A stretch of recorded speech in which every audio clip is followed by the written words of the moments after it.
সুন্দর গ্রাম মানেই এক টুকরো শান্তির পৃথিবী। শহরের কোলাহল থেকে দূরে, যেখানে সকাল শুরু হয় পাখির মিষ্টি ডাক আর শিশির ভেজা ঘাসের স্পর্শে।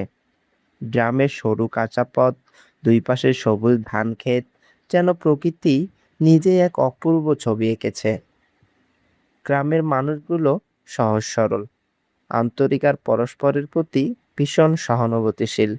কারো দুঃখে কষ্টে সবসময় পাশে দাঁড়ায়, আর আনন্দে মিলে যায় একসাথে।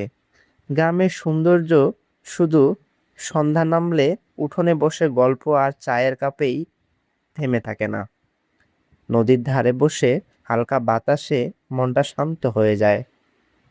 মাঠে কাজ করা কৃষক আর খেলার মাঠে ছুটে চলা শিশু, সব মিলিয়ে গ্রাম জীবনের প্রতিটি মুহূর্তেই আছে এক অনন্য সৌন্দর্য। গ্রাম একটি শুধু সুন্দর জায়গায় নয়, বরং এটি একটি অনুভূতি, যেখানে মাটির গন্ধে মিশে থাকে ভালোবাসা, সরলতা আর শান্তির ছোঁয়া। তাই গ্রামের